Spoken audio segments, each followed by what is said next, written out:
பயத்தை எதிர்கொண்டால் வெற்றி நிச்சயம். சிலர் வீட்டில் எப்பொழுதும் பேசிக்கொண்டே இருப்பார்கள்.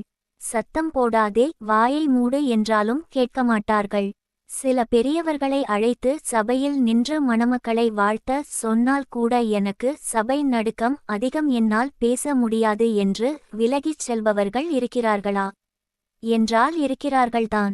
அதுபோல் பள்ளி பருவத்தில் திருக்குறள் போட்டியில் கலந்து கொண்ட 2 மாணவிகளில் ஒருவர் 100 குறள் ஒப்பிக்க வேண்டியதற்கு 120 குறள்களை படித்து நன்றாக மனப்பாடம் செய்து எங்களிடமெல்லாம் ஒப்பித்து சரளமாக மேடையில் பேசுவதற்கு தன்னை தயார்படுத்தி வைத்திருந்தாள்.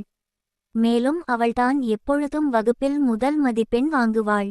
அனைவரிடமும் அன்பாக பழகுவாள். ஆதலால் அவளை பற்றிய மதிப்பீடு எல்லோருக்கும் அதிகமாக இருந்தது. அவள்தான் ஜெயிப்பாள் என்று அனைவரும் முழு நம்பிக்கையுடன் இருந்தோம். இன்னொரு மாணவி பள்ளியில் போட்டிக்கென்று கொடுத்திருந்த 100 குறள்களை மட்டுமே படித்திருந்தாள். அவள் யாரிடமும் ஒப்பீடு பார்க்கவில்லை. வகுப்பிலும் அமைதியாகவே இருப்பாள். ஆதலால் அவளை பற்றிய மதிப்பீடு எல்லோருக்கும் மிகவும் தாழ்வாகவே இருந்தது. பேசா மடந்தையாக இருக்கும் இவள் போட்டிகளில் கலந்து கொள்கிறாள் என்றால் சபை நடுக்கம் இன்றி அவளால் பேச முடியுமா? வகுப்பறையிலேயே யாரிடமும் பேசாதவள் சபையில் பேசி விடுவாளா? என்ன தைரியத்தில் கலந்து கொள்கிறாள்? இவளால் ஜெயிக்க முடியுமா என்றெல்லாம் கூறிக்கொண்டிருந்தார்கள். திருக்குறள் போட்டி அன்று ஏராளமானவர்கள் கலந்து கொண்டு மேடையில் குறள்களை ஒப்பிக்க ஆரம்பித்தனர்.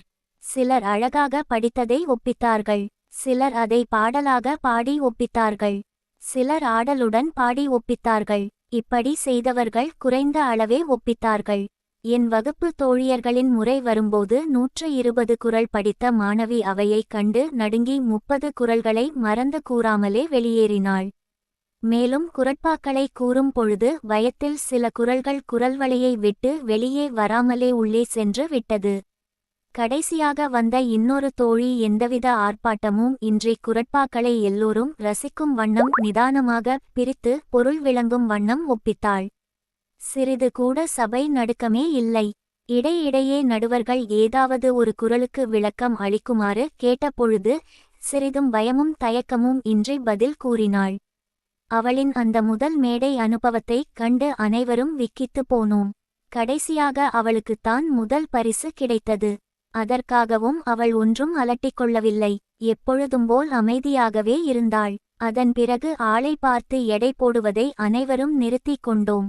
ஆழ்கடல் எப்பொழுதும் அமைதியாக இருக்கிறதே ஏன் என்று உணர்த்திய சம்பவம் அதுதான். அடக்கம் அமரருள் உய்க்கும் என்று சும்மாவா சொன்னார்கள்?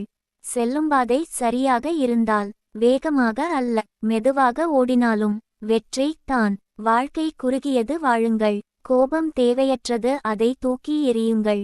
பயம் மோசமானது, அதை எதிர்கொள்ளுங்கள். நினைவுகள் இனிமையானவை, அதை ரசியுங்கள்.